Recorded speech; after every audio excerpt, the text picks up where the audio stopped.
Ladies and gentlemen, there's a moment in your journey when everything shifts. A moment when the version of you that once waited, once chased, once tried to prove her worth, no longer exists.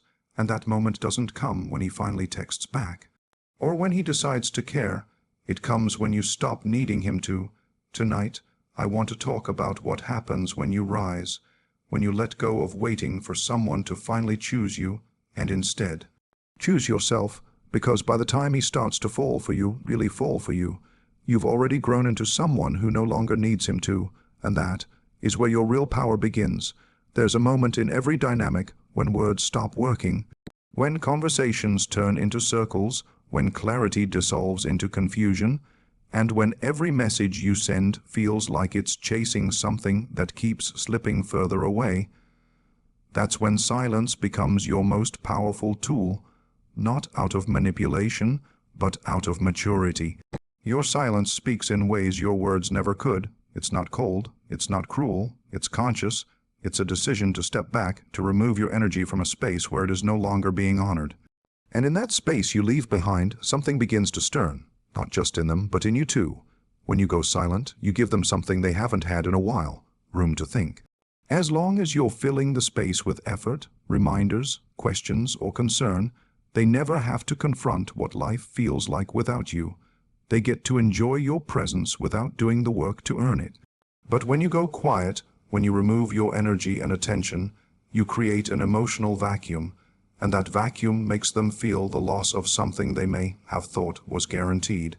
They begin to notice the absence. Not just the absence of your voice or your texts, but the absence of your support, your consistency, your warmth, and your energy.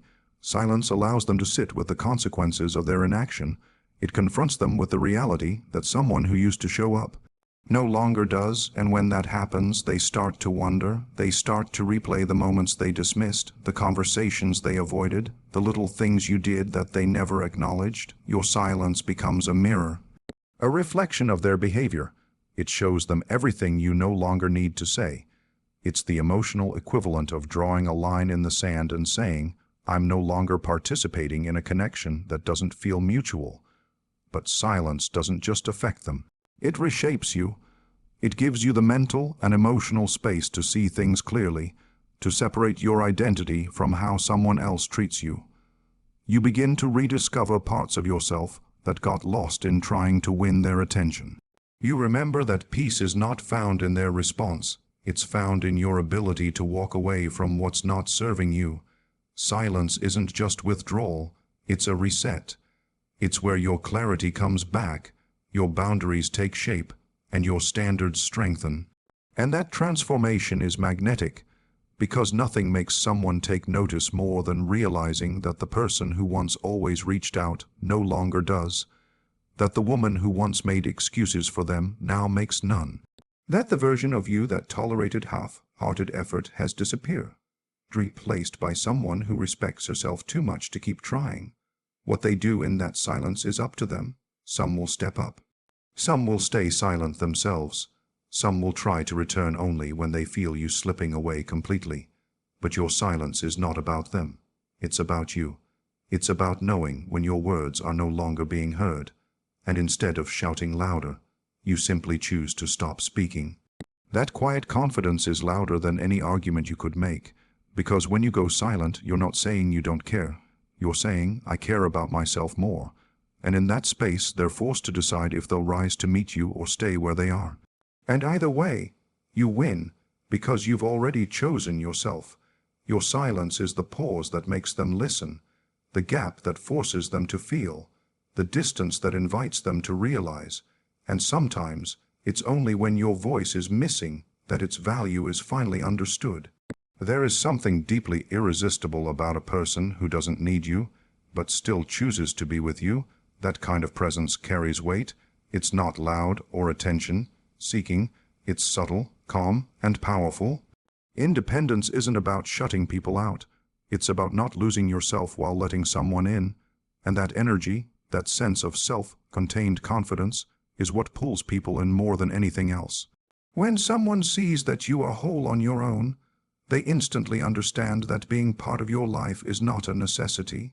It's a privilege. You're not looking for someone to rescue you. You're not waiting to be completed. You're simply living a life that feels full and inviting someone into that space only if they enhance it, not if they fill a void. That's where attraction deepens, because what most people don't realize is that emotional independence makes you unpredictable in the most beautiful way. It means you're not acting out of desperation, you're not reacting out of fear, you're not anxiously waiting for every text or rearranging your life to keep someone interested. You have your own rhythm, your own passions, your own priorities. And when someone enters your life, they're drawn to how centered you are in your own world. You don't lose yourself in people. You bring your whole self to the table. And that's what keeps people intrigued, because independence brings with it a kind of effortless mystery.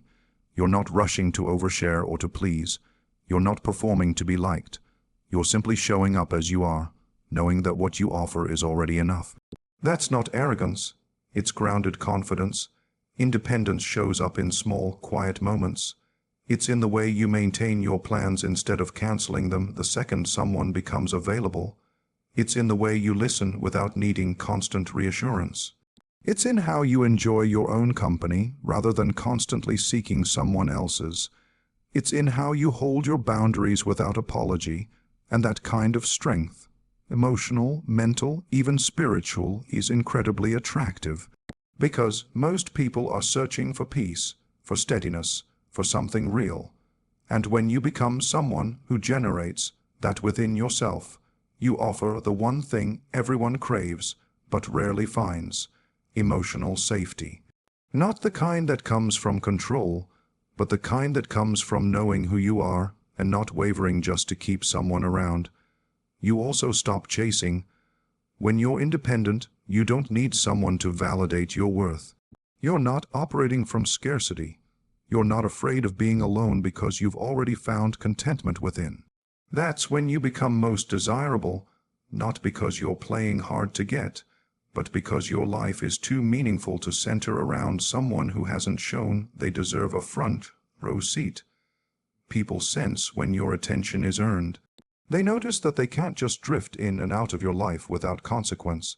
They feel that they have to rise to your level, not pull you down to theirs, and that challenge, when it's rooted in respect, not games, is what makes someone lean in. They want to know more. They want to be around you, because being with you doesn't feel like pressure. It feels like peace. Independence doesn't mean you're emotionless or guarded. It means you have standards. You've done the inner work. You've taken the time to know yourself, and now you're not looking for someone to complete your story. You're looking for someone who wants to write the next chapter with you, without erasing the pages that came before. It's not about being distant. It's about being defined, about knowing that your identity doesn't melt into someone else's desires. You can love deeply, care fully, and still be rooted in who you are. And that balance, loving without losing, is rare, and rare things by nature are magnetic. You don't demand attention, you command it, and you don't chase connection. You attract it, because you become the kind of person who knows how to be alone without being lonely. Who knows how to give without overextending, who knows how to stay open without becoming exposed. That's the energy that shifts dynamics. That's the kind of presence that people remember. Not the one who was always available, always chasing, always bending. But the one who knew her value, stood in it, and let the world come to her. Not out of pride, but out of purpose. There's a strange irony in love. How the moment you finally stop waiting for him to realize your worth is the moment he begins to. But by then, something has already changed. It's not just that you've moved on emotionally. It's deeper than that. You've outgrown the version of yourself that waited. You've stepped into someone stronger, someone clearer, someone who doesn't confuse being chosen with being worthy. At first, you cared deeply. You wanted it to work. You saw potential. You stayed through mixed signals, made excuses for his distance, and convinced yourself that if you were just a little more patient, a little more understanding, maybe he'd show up the way you needed. You were emotionally invested in something that felt almost, but not quite right, and that almost kept you hooked far longer than it should have. But time teaches you, silence teaches you, and pain, most of all, teaches you. You stopped trying to convince someone to see what you were offering. You stopped hoping that one more kind message, one more supportive gesture, one more wait for him to come around moment would change things. Because eventually, something inside you shifted, not because he changed, but because you did. You woke up one day and realized you didn't recognize yourself in the mirror. You were shrinking to fit someone else's emotional availability. And in that moment, the version of you that begged for breadcrumbs died quietly. From that space, you began to rise.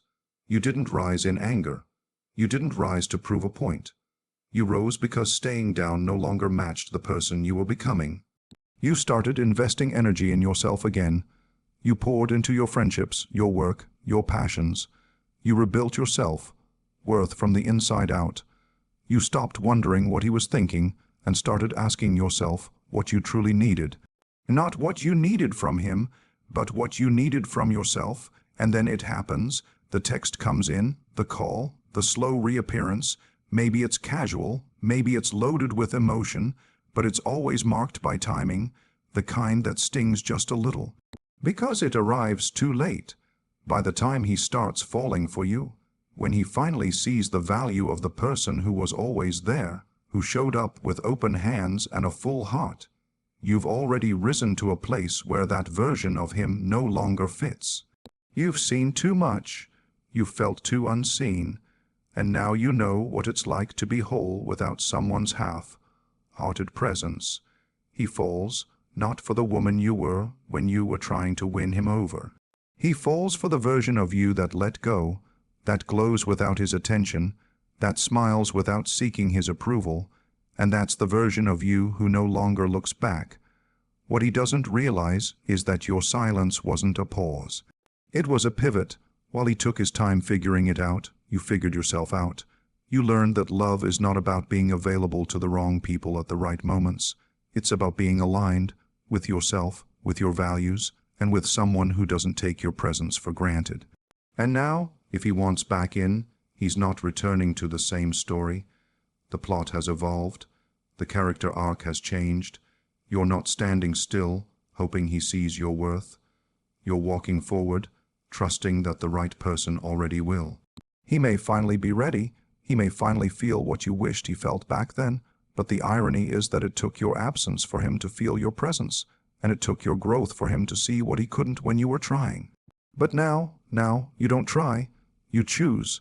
You've become the person who doesn't need to be chased to be valued, who doesn't need to be convinced to be seen.